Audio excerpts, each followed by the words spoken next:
আচ্ছা, আজকে ম্যাট্রিক্সের একটা ইম্পর্টেন্ট টপিক যেটা হচ্ছে আইগেন ভ্যালু এবং আইগেন ভেক্টর, যেটা বিশেষ করে ম্যাথামেটিক্স ফিজিক্সের ছেলেদের বেশি করে লাগে। কোয়ান্টাম মেকানিক্সের হিউজ অ্যাপ্লিকেশান আছে। তো প্রথমে দেখব যে আইগেন ব্যাপারটা কী বোঝায়। আইগেন ব্যাপারটা নিয়ে বেশি না ভাবলেও চলবে, তবু আইগেন মানেটা হচ্ছে ইটস ওন। ঠিক আছে, মানেটা কি? সাপোজ আমরা কি দেখেছি যে ম্যাট্রিক্সের এ যদি একটা অপারেটর হয়, ঠিক আছে, অপারেটর ইন জেনারেল ম্যাট্রিক্স, সেটা যদি একটা এক্স হচ্ছে কি না, বেসিক্যালি একটা কলাম ম্যাট্রিক্স। এই যদি আমার অপারেটরটা যদি আমার ম্যাট্রিক্স হয়, এক্স হচ্ছে তার আমার একটা কলাম ম্যাট্রিক্স হবে। তাহলে এ যদি এক্সের ওপর অপারেট করে সেই সেম এক্সকে ফেরত দেয় উইথ সাম স্কেলার ভ্যালু, তখন সেই এক্সটাকে আমরা বলবো আইগেন ভেক্টর। অর্থাৎ কি, মানে সব এক্সের জন্য এটা কিন্তু ট্রু নয়, স্পেশাল কতগুলো এক্স থাকবে যার জন্য কিন্তু এটা ট্রু। ঠিক আছে, তার মানেটা কি? সাপোজ ধরা যাক আমার কাছে যদি ডিডিএক্স হচ্ছে আমার একটা অপারেটর আছে, একটা ওয়েল নোন আমার ফাংশান, সেটা হচ্ছে ই টু দ্য এক্স, খুব ইউজফুল এবং আমার পছন্দের একটা ফাংশান, যেটা ফিজিক্স এবং ম্যাথামেটিক্সের সব জায়গাতে কাজে লাগে। তাহলে ডিডিএক্স যদি এর ওপর অপারেট করে কী দেবে? ই টু দি পাওয়ার এক্স ফেরত দেবে উইথ সাম স্কেলার ভ্যালু 1। তাহলে তখন এই ই টু দ্য এক্সটাকে বলবো কি, এই অপারেটারের করসপন্ডিং আইগেন ভেক্টর, এবং এই 1কে বলবো তার corresponding eigen value. So eigen মানে হচ্ছে বেসিক্যালি ইটস ওন। তাই সেই সমস্ত স্পেশাল কয়েকটা ফাংশন আমার আছে, যেমন ই টু দ্য এক্স হচ্ছে আমার এরকম একটা স্পেশাল একটা ফাংশন, যেটা কিনা তার ওপর অপারেটরকে অপারেট করালে আমি এটা ডি2 ডিএক্স2 করতে পারি, ডিকিউ ডিএক্স কিউ, এনিথিং যার ওপর অপারেট করলে আমরা এটা সেই ফাংশনটা ফেরত দিচ্ছে উইথ সাম স্কেলার ভ্যালু।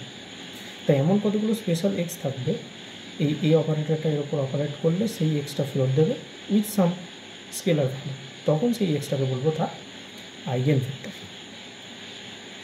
ঠিক আছে, তো আইগেন নিয়ে অনেক কিছু আছে, তো একটু যাওয়ার দরকার নেই। এবার আমাকে দেখতে হবে, যদি আমার কোনো একটা স্কোয়ার ম্যাট্রিক্স যদি দেওয়া থাকে, তাহলে সেই ম্যাট্রিক্সটা কীভাবে আইগেন ভ্যালু এবং আইগেন ভেক্টর ক্যালকুলেট করা যায়। তাহলে এ সাপোজ আমার অপারেটর, যেটা এক্সের ওপর অপারেট করে আমাকে কী দিচ্ছে, সাপোজ ল্যামডা ইন্টু এক্স। এখান থেকে কী পাচ্ছি যে A minus lambda into I, কারণ এটা হচ্ছে ম্যাট্রিক্স, ওকে ডাইমেনশন ম্যাচ করাতে হবে, তাই ল্যামডার সাথে আইডেন্টিটি ম্যাট্রিক্স মাল্টিপ্লাই করা হলো টু এক্স ইকুয়াল টু 0। এই হচ্ছে ইকুয়েশন। এবার এক্স তো এখানে আমার একটা ম্যাট্রিক্স বা এখানে ভেক্টর, তাহলে এক্সটা হচ্ছে এখানে নন জিরো। তাহলে A minus lambda I determinant, কারণ ম্যাট্রিক্সটাকে সলভ করতে গেলে ডিটারমিনেন্ট করতে হবে, এ মাইনাস ল্যামডা ইকুয়াল টু 0। এই ইকুয়েশনটাকে বলা হয় ক্যারেক্টারিস্টিক্স ইকুয়েশন। তাই এই ক্যারেক্টারিস্টিক্স ইকুয়েশন সলভ করে আমি কিন্তু একটা স্কোয়ার ম্যাট্রিক্স, সেটা হতে পারে 2 cos 2 3 cos 3, যে কোনো n cos n আমার যদি ম্যাট্রিক্স থাকে, তাহলে তার আইগেন ভ্যালু এবং আইগেন ভেক্টর সলভ করা যায়। ঠিক আছে, এবার তাহলে একটা এক্সাম্পল নেওয়া যায়। এক্সাম্পলটা খুব একটা ইউজফুল এবং সবারই এটা পছন্দের একটা এক্সাম্পল, সেটা হচ্ছে যে identity matrix.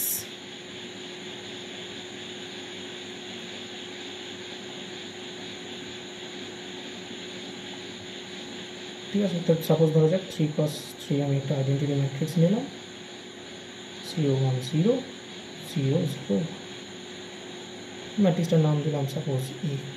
3 cos 3 identity matrix রয়েছে, যেখানে ডায়াগোনাল এলিমেন্টগুলো আমার আছে 1 1 1। ঠিক আছে, তাহলে এবার এর আইগেন ভ্যালু আইগেন ভেক্টর আমাকে বার করতে হবে। তাহলে কী ইউজ করবো? তাহলে এই ক্যারেক্টারিস্টিক্স ইকুয়েশন ইউজ করে এটাকে সলভ করবো। তাহলে ক্যারেক্টারিস্টিক ইকুয়েশন কী বলছে? এ মাইনাস ল্যামডা ইকুয়াল টু 0, এটা আমাকে সলভ করতে হবে। তাহলে সলভ করা যাক। তাহলে 1 minus lambda 0 0 0 1 minus lambda 0 0 1 minus lambda, ডিটারমিনেন্টটা হচ্ছে 0।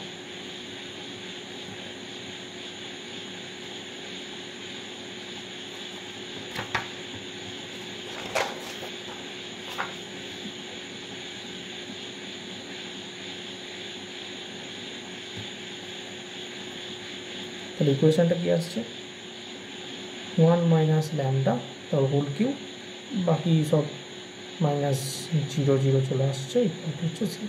এই হচ্ছে আমার ইকুয়েশনটা। তাহলে এখান থেকে ল্যামডার কী কী ভ্যালু পাবো আমি, 1 1 1, এছাড়া কিছু ভ্যালু হচ্ছে না। এবং যেহেতু দেখা যাচ্ছে যে তিনটে যে ভ্যালু বেরোলো, যেটাকে বলছি আমরা আইগেন ভ্যালু, তিনটা আইগেন ভ্যালুই হচ্ছে সমান 1 1 1, এটাকে বলা হয় ডিজেনারেট আইগেন ভ্যালু, এটাকে বলা হয় ডিজেনারেট আইগেন ভ্যালু। ঠিক আছে, তিনটে ভ্যালু হচ্ছে সেম, এটাকে বলা হয় ডিজেনারেট আইগেন ভ্যালু। এবার এই ডিজেনারেট আইগেন ভ্যালু হয়ে গেলেই কিন্তু সমস্যা। আমার যদি ডিজেনারেসি যদি না থাকতো, তাহলে কিন্তু এই আইগেন ভ্যালুর করসপন্ডিং যে আইগেন ভেক্টরগুলো পেতাম তাও তো অর্থোগোনাল হতোই, এবং সেগুলো ফাইনাইট হতো। কিন্তু ডিজেনারেট আইগেন ভ্যালু চলে আসা মানে সেখানে ইনফাইনাইট আইগেন ভেক্টর হওয়ার পসিবিলিটি আছে, ইনফাইনাইট আইগেন ভেক্টর